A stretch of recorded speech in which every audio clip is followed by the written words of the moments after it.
सुप्रभात बच्चों, Poddar group of education के ऑनलाइन क्लास में आपका स्वागत अभिनंदन है।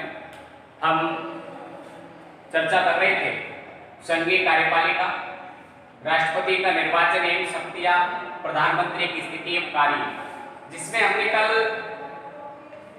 कार्यपालिका का स्वरूप देख लिया था। हमारे यहाँ संसदात्मक शासन को अपनाया गया है। हमने देखा था कि कार्यपालिका का संवैधानिक और औपचारिक प्रधान राष्ट्रपति होता है, जबकि वास्तविक प्रधान प्रधानमंत्री और मंत्रिपरिषद होती है। आज हम राष्ट्रपति का निर्वाचन देखेंगे कि राष्ट्रपति का निर्वाचन राष्ट्रपति का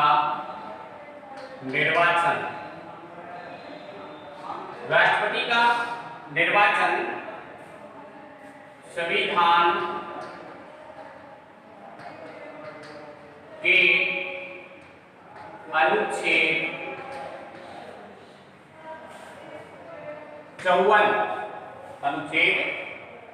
54 में यह वर्णित है कि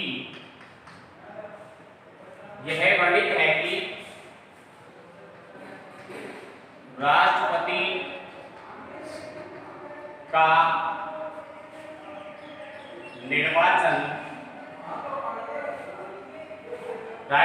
का निर्वाचन निर्वाचक मंडल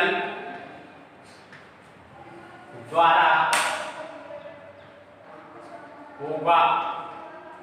राष्ट्रपति का निर्वाचन निर्वाचक मंडल द्वारा होगा। इसके द्वारा होगा भाई, निर्वाचक मंडल के द्वारा होगा। अब देखिए निर्वाचक मंडल में कौन कौन शामिल होते हैं, इसको भी हम देख लेते हैं।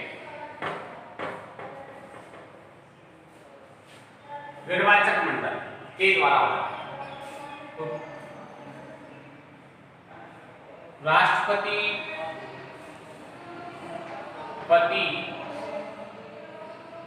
के निर्वाचक मंडल में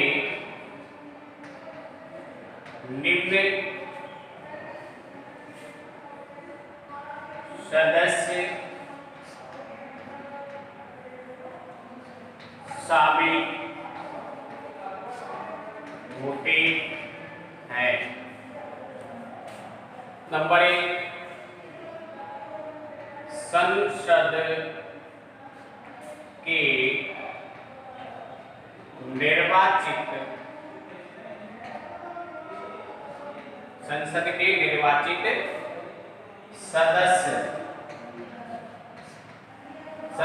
निर्वाचित सदस्य पुस्तक लिख दिया मैंने। दोनों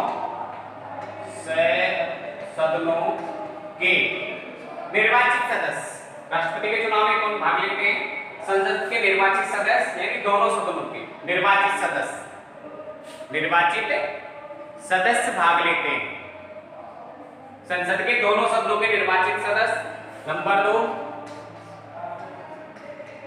राज्यों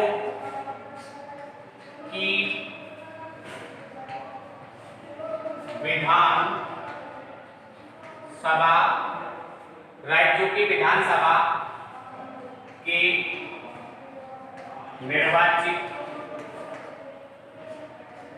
निर्वाचित सदस्य। नंबर 3, केंद्र शासित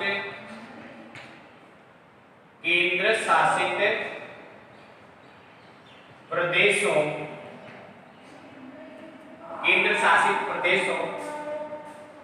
के निर्वाचित केंद्र शासित प्रदेशों के निर्वाचित सदस्य। इन सदस्यों से मिलकर के कौन कौन होते हैं राष्ट्रपति के चुनाव में? राष्ट्रपति के निर्वाचक मंडल में निम्न सदस्य शामिल होते हैं। पहला संसद के निर्वाचित सदस्य यानी दोनों सदनों के जो निर्वाचित सदस्य हैं वो राष्ट्रपति को वोट डालते हैं। मनोनीत नहीं, निर्वाचित सदस्य ही राष्ट्रपति के चुनाव में भाग लेते हैं। अगला आता है राज्यों की विधानसभा में निर्वाचित सदस्य। राज्य विधानसभा के जो निर्वाचित सदस्य होते हैं, विधायक होते हैं, वो राष्ट्रपति को मत डालते हैं अपना। इसके अलावा आता है केंद्र शासित प्रदेशों के निर्वाचित सदस्य। केंद्र शासित यानी जहां विधानसभाएं केंद्र शासित प्रदेश वहां से जो निर्वाचित सदस्य उनके द्वारा किसको राष्ट्रपति को वोट किया जाता है। क्या किया जाता है? राष्ट्रपति को वोट किया जाता है। अब देखिए ये तो हुआ राष्ट्रपति का निर्वाचित संविधान के अनुच्छेद 54 में वर्णित है। किसमें वर्णित है? 54 में वर्णित है। ठीक है भाई, निर्वाचक मंडल के द्वारा राष्ट्रपति का चुनाव किया जाता है। अगला आता है कि अनुच्छेद 55 क्या कहता है? अनुच्छेद 55 कहता है कि राष्ट्रपति का चुनाव एक विशेष विधि के द्वारा होगा। एक विशेष विधि के द्वारा होगा और वो विधि होगी एकल संक्रमणीय मत पद्धति। कौन सी होगी? एकल संक्रमणीय मत पद्धति या हम कहें अनुपातिक प्रतिनिधित्व। इसको एक बार देख लें, उसके बाद बता देंगे या छोटी स्क्रीन ले लें।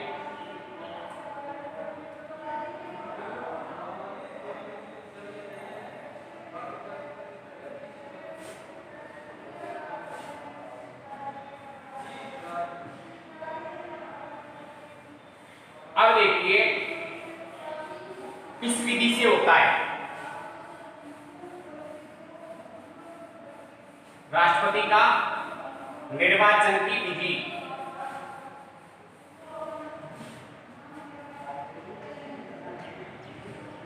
राष्ट्रपति के निर्वाचन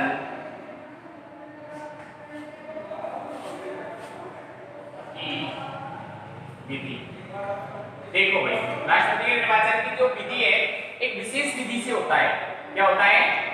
एक विशेष विधि द्वारा होता है। एक विशेष विधि द्वारा होता है और वो विशेष विधि कौन सी है?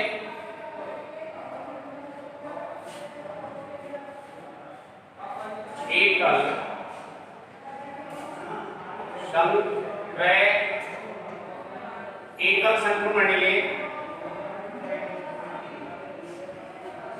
संक्रमणीय मत पद्धति।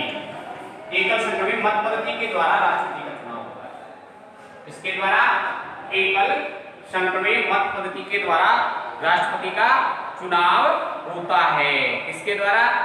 एकल संक्रमणीय मत पद्धति के द्वारा, या हम ये कहें कि अनुपातिक प्रतिनिधित्व की या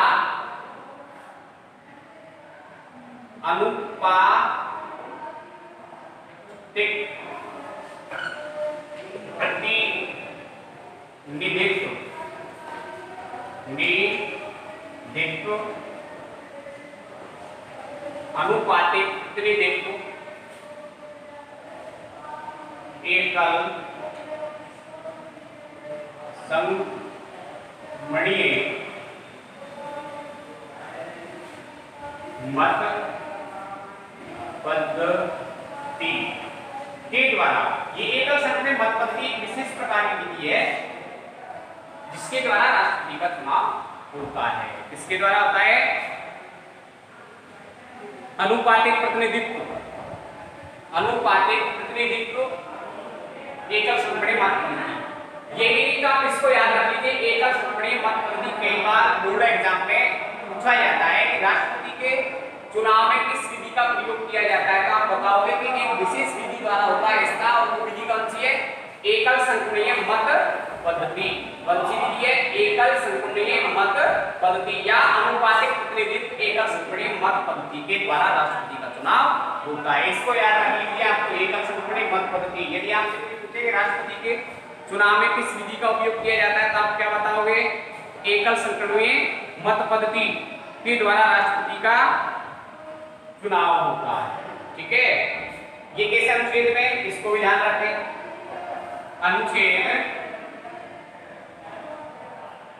अनुच्छेद 55, इस अनुच्छेद में, अनुच्छेद 55 में ये व्यवस्था की गई है भाई। अनुच्छेद 55 में ये व्यवस्था की गई है, किसकी? एकल संक्रमणीय मत पद्धति की। ठीक है, अगला आता है कार्यकाल।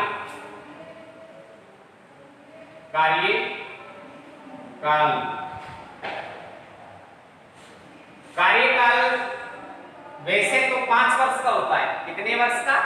5 वर्ष का होता है, लेकिन राष्ट्रपति कदाचार या अपने पद का दुरुपयोग करता है, ऐसी स्थिति में राष्ट्रपति को महाभियोग लगा करके हटाया जा सकता है। और महाभियोग लगाया जाता है संविधान के अनुच्छेद 61 के तहत। महाभियोग विधि से राष्ट्रपति को हटाते हैं। कार्यकाल 5 वर्ष का होता है, 5 वर्ष का होता है। 5 वर्ष के लिए राष्ट्रपति चुना जाता है।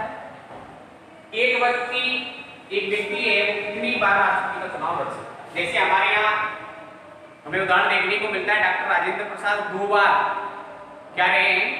भारत के राष्ट्रपति रहे, प्रथम राष्ट्रपति डॉक्टर राजेंद्र प्रसाद। तो इनका कार्यकाल 2 वर्ष का रहा है, सॉरी 2 बार। और यदि महाभियोग लगाया जा रहा है, ये हो गया कार्यकाल 5 वर्ष का होता है। पद से हटाना, तो देखिए राष्ट्रपति को महाभियोग लगा करके, महाभियोग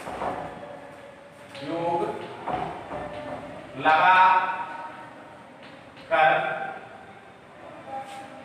हटाया जाता है। संसद के दोनों सदनों के द्वारा महाभियोग पारित होना चाहिए, उसके बाद हटाया जाता है। लेकिन महाभियोग लगाकर हटाया जाता है, लेकिन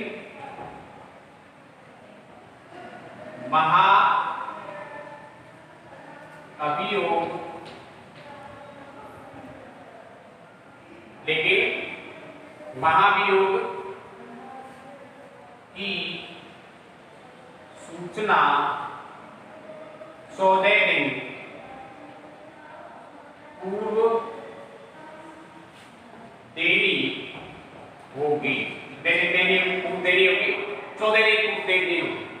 इसको राष्ट्रपति महाभियोग की सूचना 14 दिन पूर्व देनी होगी। ठीक है, तो देखिए राष्ट्रपति के निर्वाचन की विधि आ रही कौन सी होती है? एकल संक्रमणीय मत पद्धति, या ये कह सकते हैं अनुपातिक प्रतिनिधित्व एकल संक्रमणीय मत पद्धति के द्वारा चुनाव होता है। कार्यकाल 5 वर्ष का होता है, लेकिन राष्ट्रपति को 5 वर्ष से पहले भी हटाया जा सकता है महाभियोग के द्वारा। संसद के दोनों सदनों के द्वारा महाभियोग लगा करके राष्ट्रपति को उसके पद से हटाया जाता है। और 14 दिन से पूर्व महाभियोग यदि लगाया जा रहा है तो 14 दिन से पूर्व राष्ट्रपति को इस बात के बारे में सूचना देनी होगी कि आपको महाभियोग लाया जा रहा है। ठीक है भाई, महाभियोग के द्वारा। ठीक है, कितने दिन पूर्व सूचना देनी होगी? 14 दिन पूर्व सूचना देनी होगी। कितने दिन पूर्व?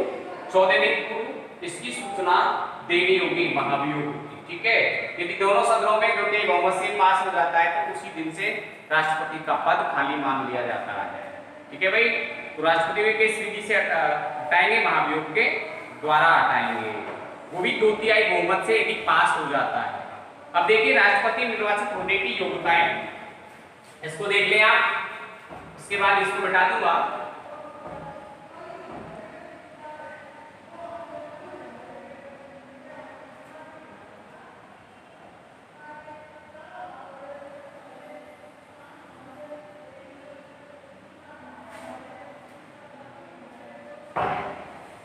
हाँ भाई,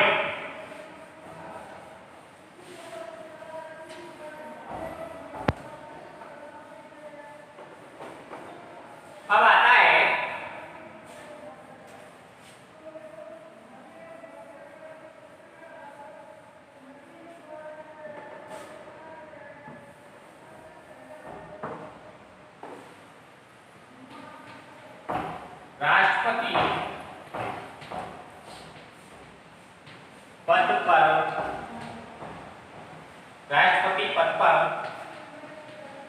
निर्वाचित होने की योग्यताएं। ठीक है, तो देखिए राष्ट्रपति पद पर निर्वाचित होने की योग्यताएं। नंबर 1, वह भारत का नागरिक हो। नागरिक हो।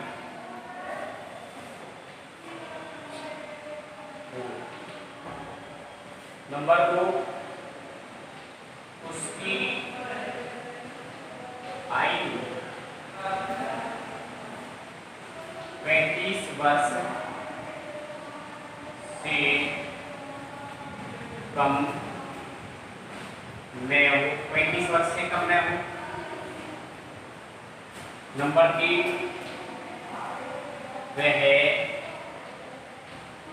पागल या दिवालिया नहीं होना चाहिए। पागल या दिवालिया नहीं होना चाहिए। नंबर 4, वह किसी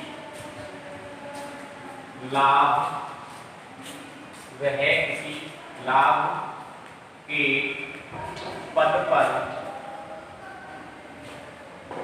आसीन नहीं। लाभ के पद पर आसीन नहीं होना चाहिए। ठीक है भाई, ये हुई इसकी योग्यताएं। राष्ट्रपति पद पर निर्वाचित होने वाले उम्मीदवार की योग्यता ये होती है। राष्ट्रपति पद की योग्यताएं या राष्ट्रपति निर्वाचित होने की योग्यताएं ये हैं।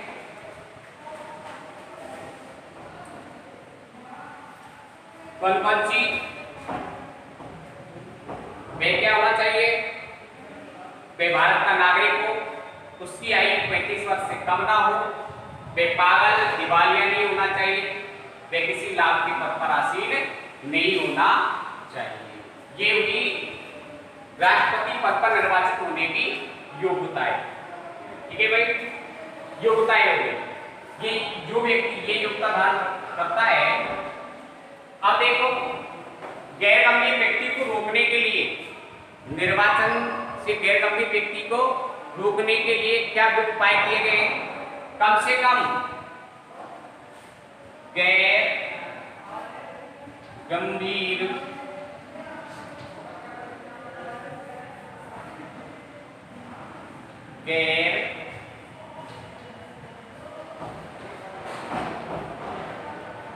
व्यक्ति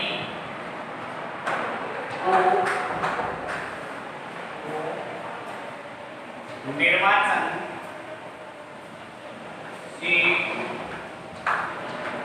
रोकने के लिए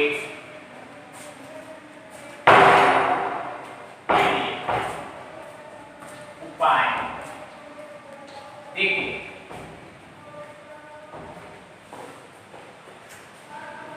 राष्ट्रपति के नामांकन पत्र पर 50 प्रस्तावक एवं 50 अनुमोदक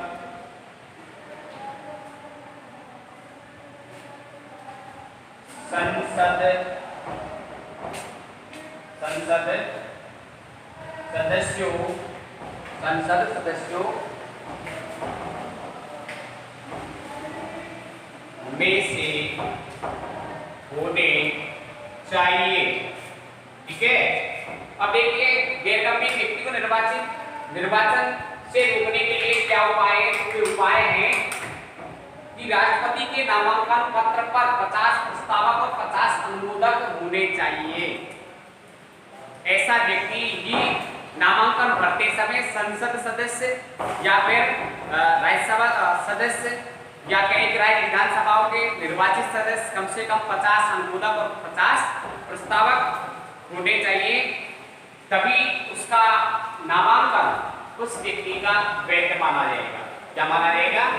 वैध माना जाएगा। कई बार बोर्ड एग्जाम में प्रश्न पूछा जाता है कि गैर गंभीर व्यक्ति को चुनाव से रोकने के लिए क्या उपाय किए गए, तो आप बताओगे कि गैर गंभीर व्यक्ति को रोकने के लिए 50 प्रस्तावक और 50 अनुमोदक होने चाहिए। जब राष्ट्रपति अपना नामांकन दाखिल करता है निर्वाचन विभाग के द्वारा निर्वाचन विभाग को, तो उस प्रपत्र पर नामांकन प्रपत्र पर 50 प्रस्तावक और 50 अनुमोदक होने चाहिए। वो भी क्या? निर्वाचित सदस्य, चाहे वो संसद के हैं चाहे राज्य विधानसभा के।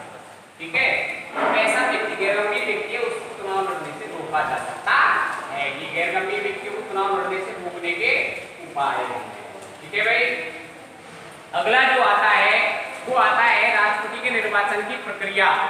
राष्ट्रपति के निर्वाचन की प्रक्रिया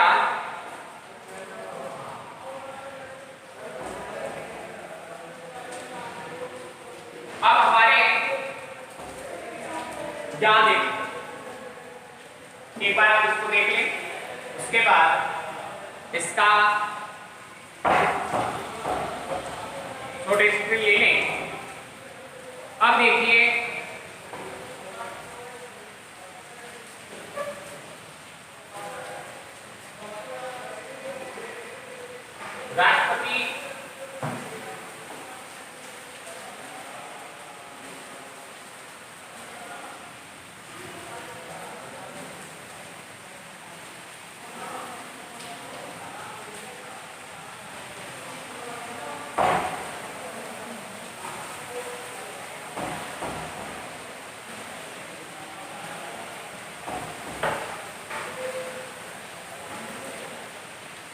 राष्ट्रपति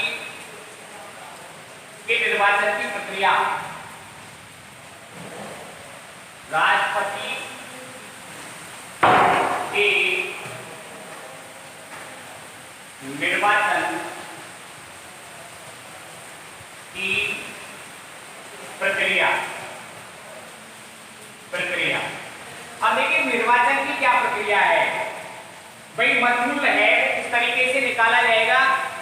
एक सांसद का मतमूल्य क्या होगा, एक एमपी का एक एमएलए का मतमूल्य क्या होगा, इस तरीके से किस जनसंख्या के आधार पर कितना।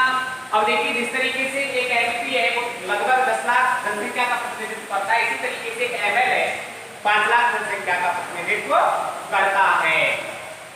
अब राष्ट्रपति के निर्वाचन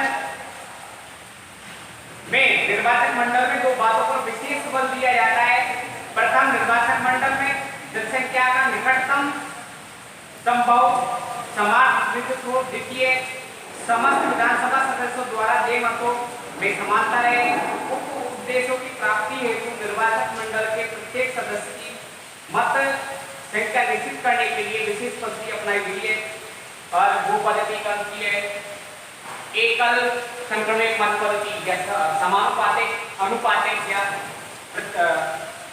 प्रतिनिधित्व एकल संक्रमित मत पद्धति के द्वारा राष्ट्रपति का चुनाव किया जाता है। अब देखिए यह अलग अलग के द्वारा मतमूल्य निकाला जाता है और हम इसे मतमूल्य निकालने के लिए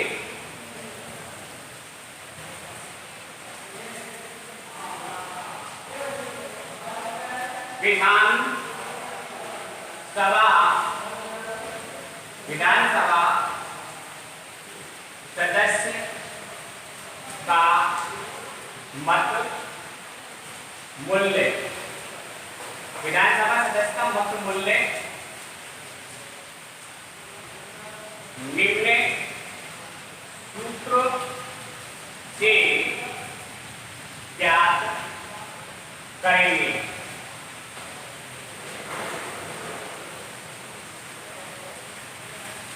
ठीक है, अब देखो क्या हुआ। वो राज्य की कुल जनसंख्या बटे विधान सभा